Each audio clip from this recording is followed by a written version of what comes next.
guys, how's it going? Today is February 14th, 2026. This is the Uncommon News channel. Today I want to touch on a few things that happened yesterday during the live stream, and I also want to talk about the SAVE Act, because that portion of the live stream where I was discussing the SAVE Act, that got cut off. There was some interference there, and so I want to go ahead and reiterate what I said and get it on a good video here on YouTube. So last night, if you didn't catch the stream, I went down to Santa Teresa on Route 9. It's in between Santa Teresa and Columbus, and this is the area where one of the TFRs was located, and that TFR extended a day later than the one in El Paso. So in El Paso, they lifted the TFR, you know, pretty much right away, but in Santa Teresa, the TFR stayed active for quite a bit longer than the one in El Paso. And so I said, okay, something's taking place down there in Santa Teresa. So I drove down there where the TFR was, and I broke out my spectrum analyzer. We were picking up signals from 2.5 gigahertz, 1.3 gigahertz, 860 megahertz, 930 megahertz, and we picked up a very strong signal at 1.75 gigahertz, and it was frequency hopping, and you could see it going back and forth on 1.75, and then all of a sudden, while we were recording that, the signal just suddenly stopped. It just cut off entirely, and I had no idea at the time, but that 1.75 gigahertz, from what I researched online, it is a known military grade signal for military grade drones. It's a military, so we quite literally last night could have picked up a drone being shot down with a laser last night. So after I got home, the internet was out for like an hour. My Wi-Fi was cut off, so the Spectrum internet was out. 4G on my cell phone was out. I still had talk and text. I could still talk. I could still make calls, and I could still text. But 4G was out. Spectrum home internet was out, and that was all across El Paso. So CBP put out a statement last night. They gave a statement to El Paso Times, and they said that they had tested out a laser that very hour that I was doing my live stream.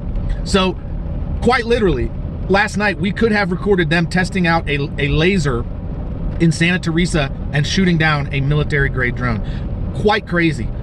So I wanted to give you that analysis, just, you know, a couple hours after the fact, you know, after the live stream.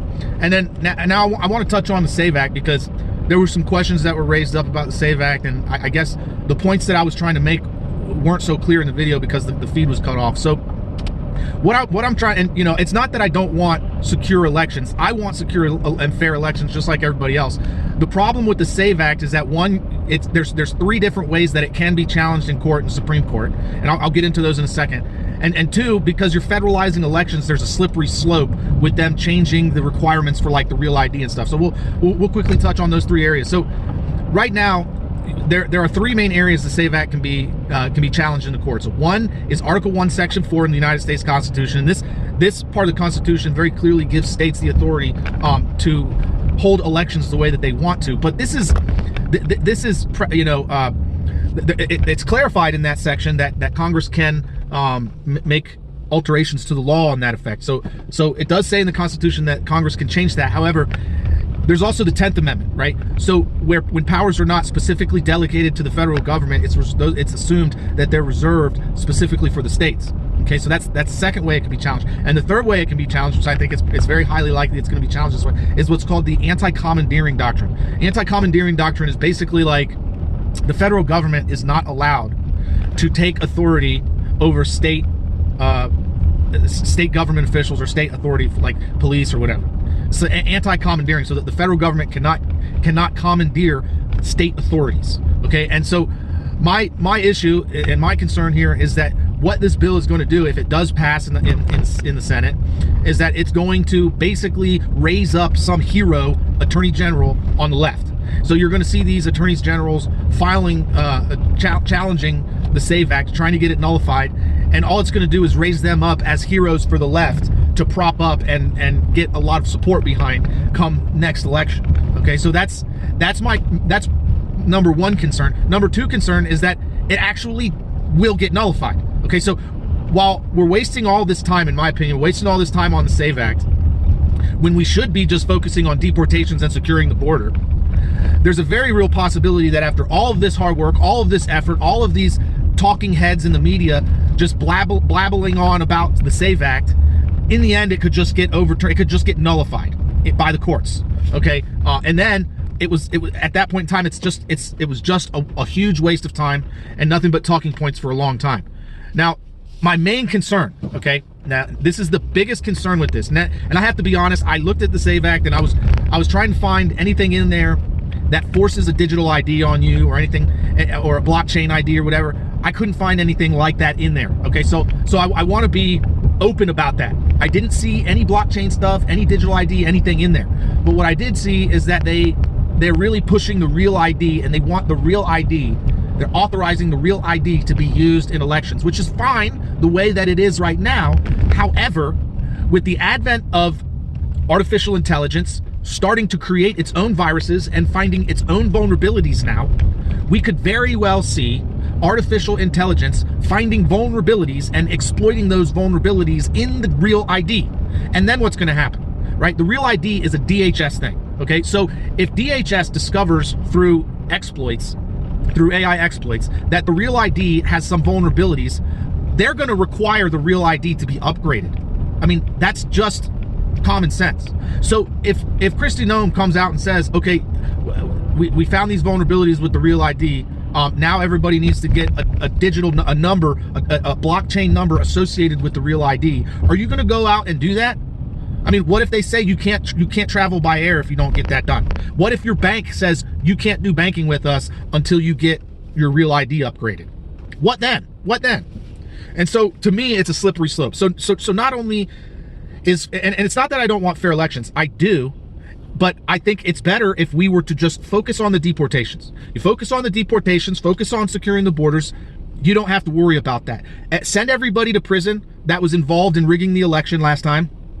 Send them all to prison. Send a clear message to anybody that's trying to rig our elections that if you do that, you're going to go to prison. You're going to go to prison for the rest of your life, right? And I don't think we would have any problems. Let the states deal with it. The states can issue IDs. Everybody pretty much already has a real ID. And so, and the way it is, it could definitely be exploited. We've called it here on this channel years and years ago. We saw that DHS wanted to implement the real ID. We saw when Alejandro Mayorkas and Biden came in, they flooded the border.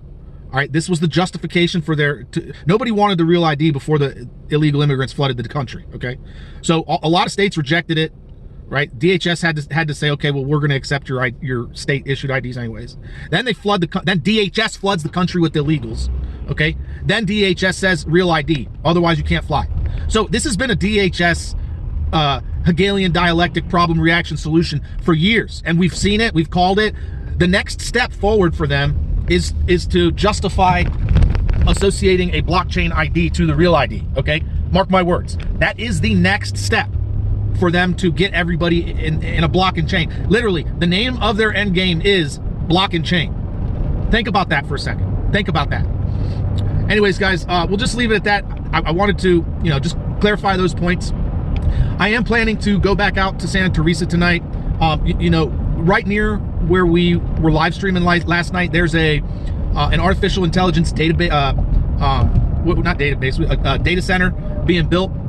It's huge. It's massive. It's like multi-billion-dollar project, and there was some shenanigans going on with the approval process with that construction project. We'll talk about that more later tonight. But the name of that project, if you want to look it up, is Project Jupiter. If you're not aware, Jupiter was the mythological Roman god of law and order. So think about that for a second.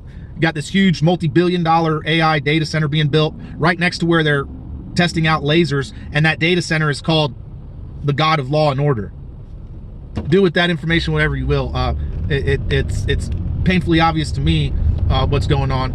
But anyways, I'm planning to go out there today, probably around 3 p.m. local, maybe 4 p.m. local. So that's mountain time. So we're looking at like about 5 or 6 p.m. Eastern time, right? So stay tuned for that live stream. If I can't make it, I'll leave a post in the community notes and letting you know that the live stream is canceled or whatever.